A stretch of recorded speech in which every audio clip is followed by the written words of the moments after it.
I promised my first ever PowerPoint presentation. Here it goes. It's from a suggestion that we talk about competitive bidding, and we have a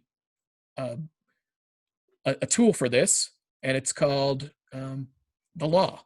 So here is the PowerPoint presentation on the law.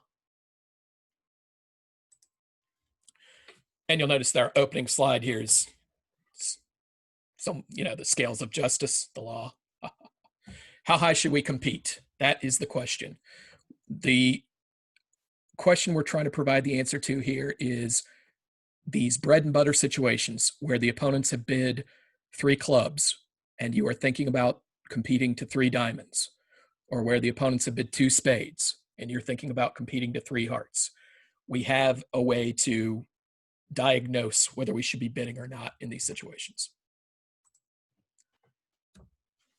All right, the first point is trump length approximates trick-taking capacity. And the simplest form of the law states that the total number of tricks on a deal, and what I mean by total number of tricks is the number of tricks they could take in their fit plus the number of tricks we could take in our fit, equals, and equals is probably too strong a word. It should be that like tilde looking thing that's close to. It's approximated by our trump length plus their trump length. Okay, so if we think that we have 8 spades and they have 9 hearts, the law says that our tricks plus their tricks should also be somewhat close to 17. The number of trump should be a predictor of the number of tricks. And the second point is usually you're safe competing to the level of the number of trumps you and your partner hold. And in parentheses, just in case someone tries to lawyerese me later, I do put the vulnerability and your opponent's proclivity to have an itchy trigger finger on the double card matter. So you've got to be more careful red, and you've got to be more careful against people who are clever enough to figure out that you have bid too much, and they have a counter to that called the red card with the X on it that turns 100 into 200 and 100 into 300 and 50 into 100. You get the point. Third point, this is independent of how many high card points each side has. Okay, so never justify bidding 3 diamonds over their 3 clubs because we have 22 high card points and they have 18. That the law says nothing about that. Okay, the fact that you have 22 high card points might mean that you have a slightly higher share of the total tricks, but it doesn't inform your decision about whether you should be declaring the hand or defending the hand, perhaps doubled. Okay, so I'm not sure how ingrained that is in people or if that feels counterintuitive, but let it sink in one more time. This is independent of how many high card points we have. And normally we're going to be using it in a competitive part score type deal such that the high card points are probably going to be distributed, no worse than 17-23 or something in that neighborhood.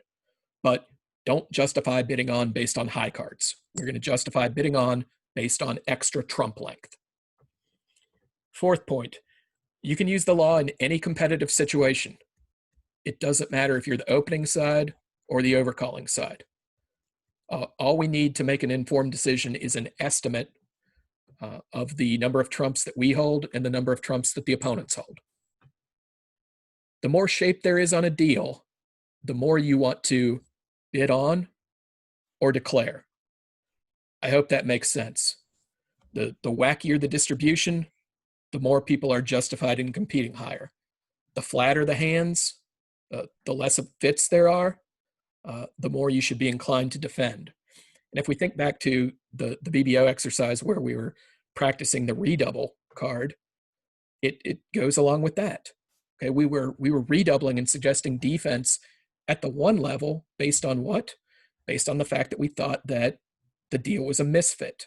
And when the deal's a misfit, and when people have balanced hands, that tends to make us want to defend rather than declaring. And last point, I kind of just hit the less shape there is on a deal. It's just the flip side. The less shape there is, the more you want to pass or double/defend. And for tonight's purposes, we're not going to be talking a ton about passing versus doubling. For one reason, because I'm not good at that particular decision. There's a reason that my license plate was once -790. Higher math. If we have an 8-card trump fit, they have 5 of that suit. Our opponents hold a combined total of 26 cards. They each get 13. 5 from 26 is 21, and there's 3 suits to split up for those 21 cards. Unless those 21 cards break specifically 7, 7, 7. If we have an 8-card fit, they also have to have an 8-card fit, which would mean that our law number, our trump length plus their trump length, has to be at least 16. And the only case where it would be 15, 8 plus 7, is if the opponents each have 7-card fits in all of the other 3 suits.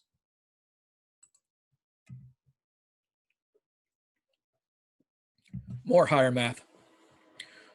Let's say both sides have an 8-card fit. Hopefully the first higher math slide convinced you that if we have one, they very likely have one. The law estimates there will be 16 tricks since there are 16 trumps. And it's not important that the law be exact. Very frequently it is. Very frequently it's off one or one too high or one too low. There are more complicated versions of the law that will help you with these adjustments. That's not the point tonight. And the third point on the right is inevitably what everyone always says after I've been running my mouth for too long, which is, how am I ever going to use this? I'm glad you asked. Let's say it's a part score battle where you hold the spades and they hold the hearts. What are the possibilities for how the 16 tricks break down? Well, possibility 1, they could be taking 9, and if we let them play 2 hearts, we are going to punch into the computer or enter onto the virtual BBO score slip -140. Well, we could be doing better by bidding 2 spades. Like if they can make 9 tricks, we can take 7. And we would be better bidding 2 spades and turning our -140 into -50. And oh, by the way, if we're not vulnerable, we can even afford for them to double us. -100 would be better than -140. Or if we're playing against people who we know constantly overbid, right? Because they've got ants in their pants. I don't know why. I've noticed that people don't like to defend. If they bid 3 hearts over our 2 spades, that's great. We've done our job. Or if they forget to double us, like even if we're vulnerable, if they're not confident in their defense and they don't like making penalty doubles of part scores, we can sometimes even get away with this when we're vulnerable. What are other ways they could break down? Each side could have 8 tricks. That 16 could be broken down 8 and 8. They're making their contract. We would be making our contract. It should be obvious that we want to bid. They could be taking 7, like we could be beating 2 hearts. But if they're taking 7, we're taking 9. And we would certainly trade that +50 for +140. What side do you want to be on? In all of those cases, where the tricks are broken down somewhat evenly, we want to be on the side of bidding 2 spades. And one of the reasons that we want to be doing that is if we have an 8-card fit, we are generally supported in competing to the 2 level, the 8-trick level.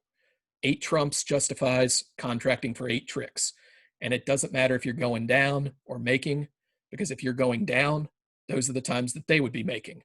If you're making, those are the times they would be going down, but you wouldn't be getting enough penalty to compensate for the 110 or the 140 that you're owed. And last bullet point just said, we are justified in competing to the 2 level when we have an 8-card fit.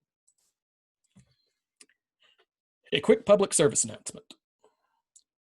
If they are at the 2 level when they want to be, okay, repeat that. That's why it's in caps, because it's important. When they want to be. Which is basically the same as saying when they have a known 8-card fit. They open 1 heart it goes past 2 hearts. They have an 8-card fit. Okay, we don't let them play that, basically.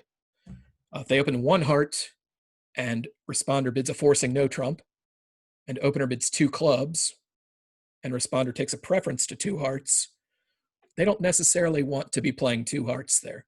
What they're probably on is a 5-2 fit, and when they don't have 8 trumps, we don't have to work as hard to get them out of that contract. Bullet point 2, we should be doing our damnedest to compete over that with balancing bids, takeout doubles, etc., particularly when our suit outranks theirs.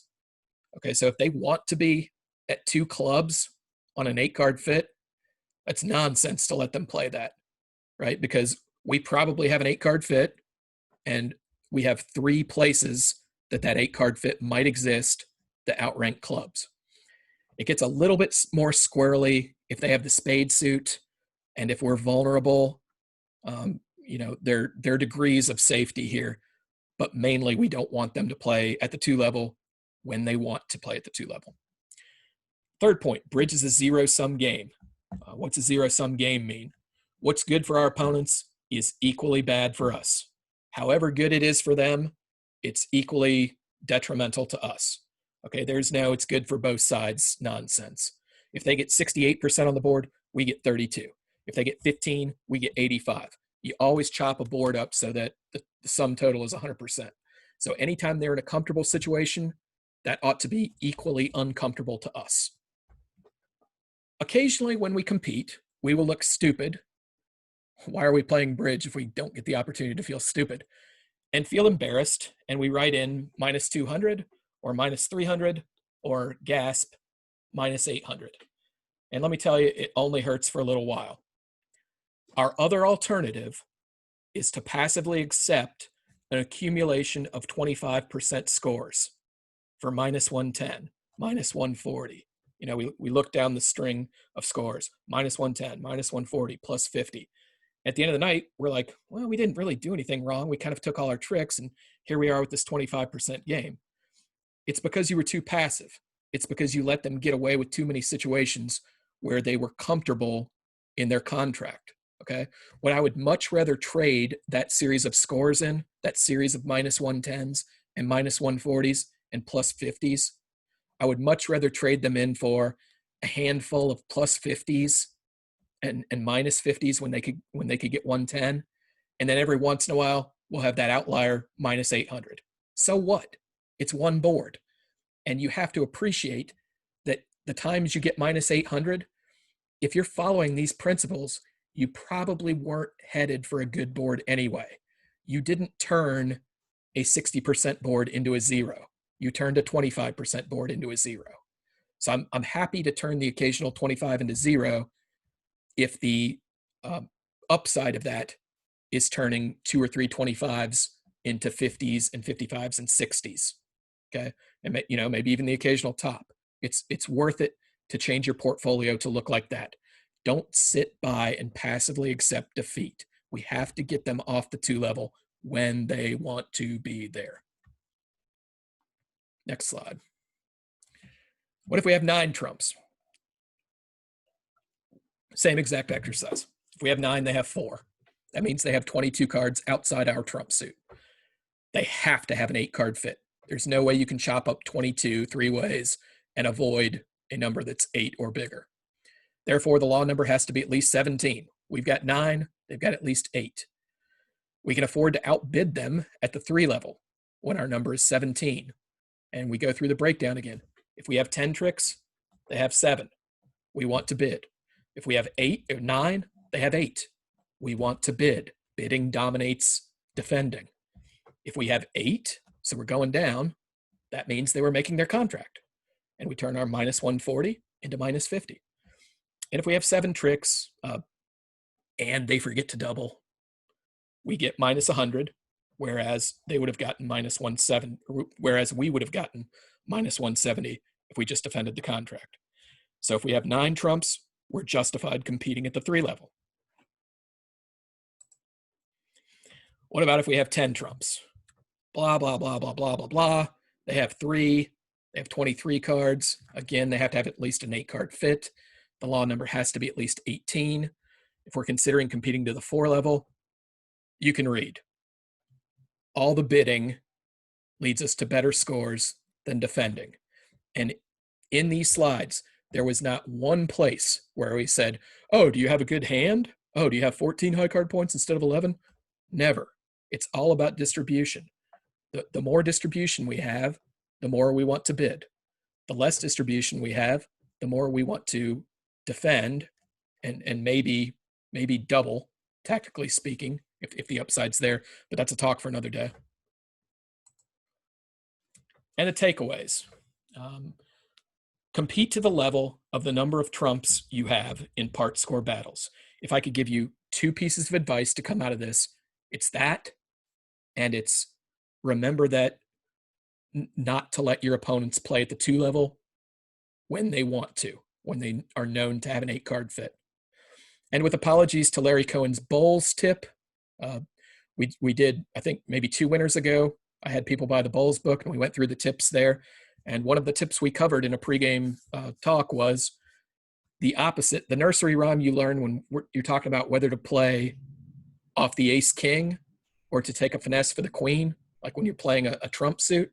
The nursery rhyme is 8 ever, meaning we take a finesse, and 9 never, we never take a finesse. This one's flipped around. When we're thinking about competing to the 3 level, 8 never, so 8-card fit, we never bid 3 over 3. 9 ever. If we have a 9-card fit, we're justified in bidding 3 over 3. That's what I've got for tonight. Certainly some of these topics could have been expanded upon, but trying to cram some, as much content as possible in for you. I'm going to chop up tonight's talk and probably put them into about 4 segments and put them on the YouTube channel for people who want to review or for people who weren't available for the talk tonight. A reminder that tomorrow night we have a 0 to 100 game for the RBC that got 11 pairs last time. That's incredible. We had 11 pairs who overcame the hurdle of figuring out how to get on BBO and signed up and money in their account, all that stuff. 11 pairs for 0 to 100. Let's keep growing that, keep encouraging people. And we had, I think, 16 tables in the open game. So that's a growing game. Please help support that. Come out and play. Bridge is fun. Hope you enjoyed this talk and got a lot of great stuff. And if there's stuff that you need to review, or if you want, if you need one of these handouts or something, you can always email me. I'll do my best to get you a copy of them. Yeah, that's what we've got for tonight. This was fun, and we'll figure out some new stuff to talk about next time. And yeah, see you guys there. I'm not seeing anything in the chat, so we'll wrap it up here. Hope you guys had fun with this. Good night. Thank you, Lance. You're welcome.